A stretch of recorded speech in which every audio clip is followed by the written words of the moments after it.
अपना घर हर इंसान का एक बहुत बड़ा, एक बेहद जज्बाती सपना होता है ना? लेकिन क्या कभी किसी ने सपने को सिर्फ भावनाओं के चश्मे से हटाकर कड़े गणित और चिकित्सा विज्ञान की नजर से देखा है? इस खास विश्लेषण में हम उसी गहराई में उतरेंगे और जानेंगे कि घर खरीदने की असली कीमत हकीकत में कितनी बड़ी होती है।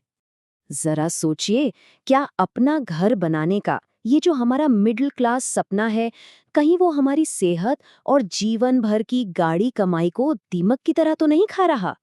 समाज तो इसे सबसे सुरक्षित निवेश कहता है, लेकिन सच्चाई शायद कुछ और ही है। तो चलिए, सबसे पहले रियल एस्टेट से जुड़े उस बड़े भ्रम और उसकी असली हकीकत, यानी इसके पीछे के गणित को समझते हैं। हमेशा से सुनते आए हैं कि प्रॉपर्टी से सुरक्षित निवेश तो कुछ है ही नहीं। लेकिन जब हम एक फ्लैट खरीदते हैं तो असल में क्या खरीद रहे होते हैं? सिर्फ ईंट और सीमेंट का एक ढांचा। और विज्ञान का सीधा सा नियम है, समय के साथ ढांचे की उम्र घटती है, उसमें टूट-फूट होती है, जिसे हम मूल्यह्रास या डेप्रिसिएशन कहते हैं। असली कीमत तो सिर्फ जमीन की बढ़ती है, क्योंकि जमीन लिमिटेड है। इसीलिए एक कंक्रीट का फ्लैट वो मुनाफा कभी नहीं दे पाता जिसकी हम उम्मीद लगाए बैठे होते हैं। आइए इसे सीधे और साफ आंकड़ों से देखते हैं। मान लेते हैं 50 लाख रुपए की एक प्रॉपर्टी है। भारत में रेंटल यील्ड आमतौर पर 2 से 3% रहता है। मतलब इसका किराया महीने का 10 से 12,000 रुपए के आसपास बनेगा।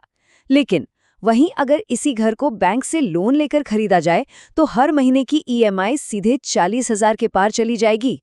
जरा सोचिए, छत वही है लेकिन कीमत में जमीन आसमान का फर्क आ गया। अब आते हैं उस चीज पर जिसे हम ईएमआई का जाल कह सकते हैं।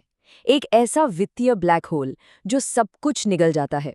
यहीं से एक ऐसा अदृश्य चक्रव्यूह शुरू होता है जो हमारी जिंदगी भर की कमाई को धीरे धीरे सोखता रहता है।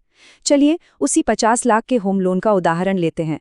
मान लीजिए 8.5% की ब्याज दर है और लोन 20 साल के लिए है। हर महीने की ईएमआई बैठेगी करीब 43,391 रुपए। और जब ये 20 साल का लंबा सफर खत्म होगा ना, तो बैंक को चुकाई गई कुल रकम होगी 1,04,00,000 रुपए।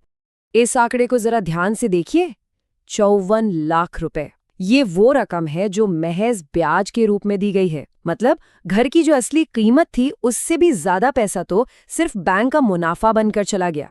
50 लाख के लोन में लगभग 52% हिस्सा तो सिर्फ ब्याज का है। अब अगर इसमें भारत की औसतन 6% महंगाई दर को भी जोड़ लें और प्रॉपर्टी की 7-8% की बढ़त को देखें, तो असल मुनाफा तो कट पिट कर मुश्किल से 1 या 2% ही बचता है। ये अपनी वेल्थ बनाने का तरीका नहीं है, बल्कि अपनी मेहनत की कमाई किसी और को सौंपने का रास्ता है। लेकिन बात सिर्फ पैसों की नहीं है। इस पूरी प्रक्रिया की एक और बहुत भारी कीमत है, जो हमारे शरीर और तनाव से जुड़ी है।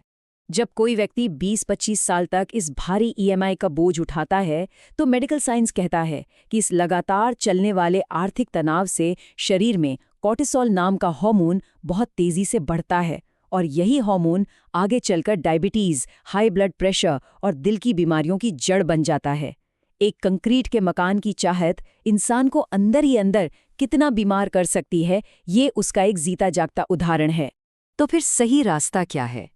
चलिए अलग अलग सैलरी के हिसाब से एक रोड मैप तैयार करते हैं, ताकि इस जाल से बचा जा सके। अगर किसी की मासिक आय 30,000 रुपए से शुरू होती है, तो सबसे पहला और कड़ा नियम है ईएमआई के जाल से बिल्कुल दूर रहना। अगर इसमें से हर महीने 15,000 रुपए की बचत करके उसे इंडेक्स फंड में निवेश किया जाए, जहां औसतन 12% का रिटर्न मिल सकता है, तो महज 5 साल में 12.25 लाख रुपए से ज्यादा का एक शानदार फंड तैयार हो जाएगा। ये रकम भविष्य में एक बड़ा डाउन पेमेंट बन सकती है, जिससे लोन का बोझ बहुत कम हो जाएगा।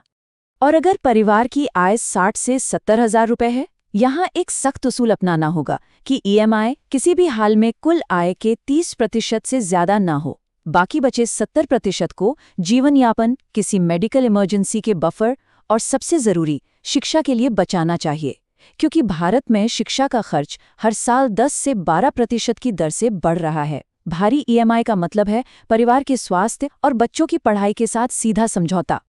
अब मान लीजिए कि आय 1 लाख रुपए महीना है। यहाँ भी ईएमआई का बोझ अधिकतम 30 से 35,000 रुपए तक ही सीमित रखना चाहिए। अपना डाउन पेमेंट मिलाकर 50 लाख तक की प्रॉपर्टी को टारगेट करना एक सुरक्षित कदम है।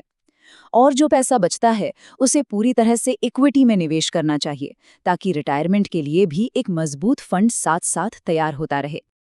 अब आते हैं सबसे दिलचस्प हिस्से पर, 0% EMI मास्टर प्लान। जरा सोचिए, क्या बिना कोई कर्ज लिए बैंक को एक भी रुपया ब्याज दिए बिना घर खरीदना मुमकिन है? बिल्कुल मुमकिन है।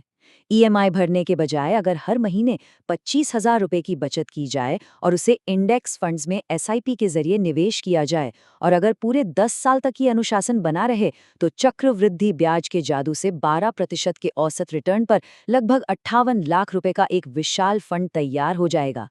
इस पैसे से घर पूरा कैश देकर खरीदा जा सकता है, 100% अपना पैसा और 0% ब्याज। लेकिन जब तक वो फंड तैयार नहीं होता, तब तक क्या करें? यही काम आते हैं किराए पर रहने के नियम। जब तक एक मजबूत बैकअप नहीं बन जाता, तब तक किराए के मकान में रहना आर्थिक रूप से सबसे बड़ी समझदारी है। किराए से निकलकर अपना घर तब लेना चाहिए जब कम से कम 30 से 40% रकम डाउन पेमेंट के लिए जमा हो चुकी हो, और उससे भी अहम बात, जब कैलकुलेट की गई ईएमआई कुल मासिक आय के 30% से नीचे आ जाए, सिर्फ तभी घर खरीदना एक सुरक्षित फैसला माना जाता है। किराए पर रहने का भी एक गोल्डन रूल है, जिसे हमेशा याद रखना चाहिए। किराए की रकम किसी भी हालत में कुल आय के 15 से 20% के बीच ही होनी चाहिए। अगर किराया इस लिमिट में रहता है, तो एसआईपी और अन्य निवेशों के लिए हमेशा पर्याप्त पैसा बचता रहेगा। इस पूरे विश्लेषण को अगर एक वाक्य में समेटें, तो वो ये है कि सच्ची वित्तीय स्वतंत्रता किसी ईंट और सीमेंट के ढांचे में नहीं है, वो तो उस फंड में है जो एक परिवार को मुश्किल वक्त और गंभीर बीमारियों से बचाता है। रातों की सुकून भरी नींद बैंक अकाउंट के बैलेंस से आती है, घर की ईएमआई की पर्ची से नहीं।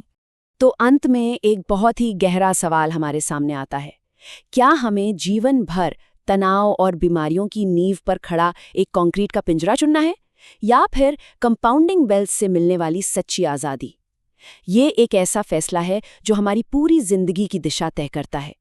इस विश्लेषण के बाद घर खरीदने के फैसले पर सोचने का नजरिया शायद जरूर बदलेगा।